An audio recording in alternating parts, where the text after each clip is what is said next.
है कि 2029 में बीजेपी का कुछ सिचुएशन ट्रिकी लग रहा है। ये क्या मसला है सर? देखिए, राजनीति, मैंने इस बात को उठाया था कि बीजेपी जब राजनीति कर रही है तो कांग्रेस भी तो राजनीतिक पार्टी ही है।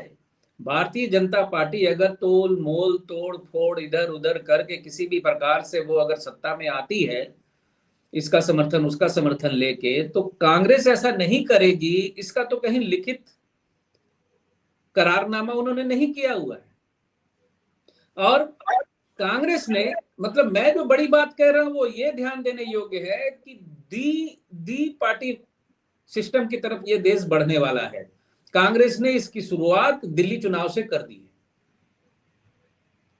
कांग्रेस ने इसकी शुरुआत दिल्ली चुनाव से कर दी है क्योंकि कांग्रेस को अब बिल्कुल स्पष्ट समझ में आ गया है कि रीजनल पार्टियां जो एक्चुअली कांग्रेस से निकल के या कांग्रेस को नीचे करके ही ऊपर चढ़ी थी, वो कभी भी कांग्रेस को वापस अपने ऊपर हावी होने देंगी नहीं। और कांग्रेस इसी तरह अपनी राजनीति और कितने साल तक चला सकती है? नहीं चला सकती। ऐसे कांग्रेस खत्म हो जाएगी कि हर चुनाव में ये आशा करे कि गठबंधन बड़ी ईमानदाराना गठबंधन बन जाएगा और हम एक दूसरे से, वो नहीं होता है। एक्चुअली मैं जमीनी राजनीति को इतना समझता हूं कि गठबंधन होने के बावजूद एक दूसरी पार्टी के नेता एक दूसरी पार्टी के वोट इधर उधर करवाते हैं कि नहीं भैया उसको जीतने नहीं देना है, हमारी सीट पे वो खड़ा हो गया, इसको नहीं जीतने देना। ये राजनीति चलती है जमीन पे। तो दो पार्टी सिस्टम की तरफ से राष्ट्र अग्रसर हो चुका है और केजरीवाल जी से इसकी शुरुआत हो चुकी है राजनीति की। एक चीज पूछना चाहूंगा, दो पार्टी का मतलब कांग्रेस और बीजेपी रहेंगे तो फिर ये ममता, अखिलेश, लेकिन साउथ में तो सारी पार्टियां सर, जो रीजनल पार्टियां बहुत स्ट्रांग है, स्टालिन की पार्टी डीएमके या विजयन साहब की सीपीएम, वहां पे वो भी स्ट्रांग है बहुत। या कहा जाए तो आंध्र प्रदेश में चंद्रबाबू नायडू की पार्टी या फिर जगन रेड्डी की दो ही पार्टियां हैं। तेलंगाना में भी काफी स्थितियां भी ऐसी हैं। तो दुई पार्टी, तो फिर ये जो स्ट्रांग रीजनल पार्टीज हैं सर, उनका क्या होगा? उनका क्या हश्र होने जा रहा है? साउथ में तो कुछ मिटता हुआ दिखाई देता नहीं सर उनका कुछ। देखिए, रीजनल पार्टी कितनी भी स्ट्रांग हो, वो कुछ हद तक तो केंद्र के रहमो करम पे होती है, पैसे लेन देन वगैरह के मामले में। और जीएसटी आने के बाद ये चीज और ज्यादा निर्भरता बढ़ गई है। और सबसे बड़ी बात है कि साउथ की पार्टियों के लिए बीजेपी जिस स्तर तक अछूत है, कांग्रेस अछूत नहीं है। कांग्रेस का ना उनकी भाषा पे कोई अटैक है, कांग्रेस का ना संविधान के प्रति कोई उनका कोई प्लान है जैसा कि बीजेपी का दिखता है। हालांकि भारतीय जनता पार्टी मना करती है इस चीज से, लेकिन कुछ नेताओं ने बिल्कुल खुल के कह दिया था कि हम 400 पार करेंगे और संविधान उलट देंगे।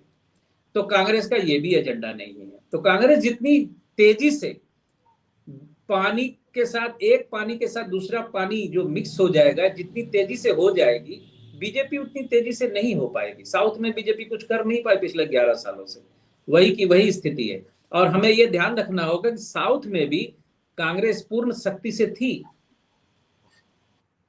कई राज्यों में थी, शक्तिशाली थी।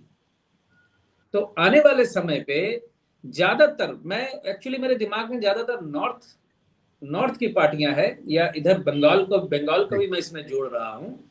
ये पार्टियां अगर कांग्रेस के साथ लड़ती रही तो कांग्रेस खुद तो डूबेगी, इन पार्टियों को लेकर डूबेगी। अच्छा। कांग्रेस का पहला प्लान यही है। जैसे दिल्ली में कांग्रेस ने कर दिया, खुद तो डूबी, केजरीवाल को डुबा दिया। यही कांग्रेस अब करेगी।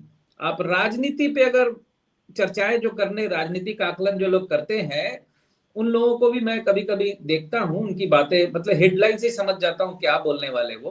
तो अखिलेश यादव, तेजस्वी यादव, ये जो नेता है मुख्य कांग्रेस के सहयोगी माने जाते हैं, विशेष करके अखिलेश यादव सहयोगी माने जाते हैं। तो कांग्रेस के इस वक्त के जो स्टेप कांग्रेस पार्टी ले रही है, इससे ये लोग चिंतित है।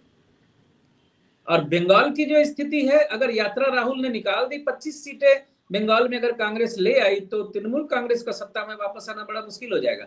अगर आ भी गई तो हो सकता है फिर कांग्रेस के समर्थन से टीएमसी की सरकार बने। ये बंगाल का 2026 का फलादेश है, ये भी दर्शक मित्र नोट डाउन कर ले। आपने बंगाल की बात की, बड़ा अच्छा बात किया।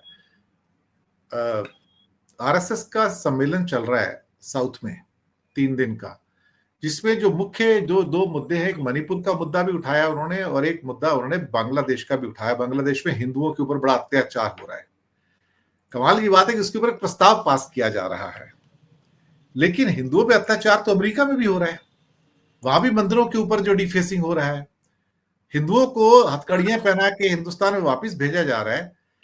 तो ये आरएसएस की जो खामोशी है, बांग्लादेश में तो मुखर होके आ रहे प्रस्ताव पास कर रहे हैं, लेकिन बाकी देशों में जो हो रहा है, अमेरिका जो कर रहा है हमारे साथ में, उसके ऊपर तो उनकी बड़ी खामोशी है आरएसएस की। वहां तो बिल्कुल कुछ नहीं बोल रहे।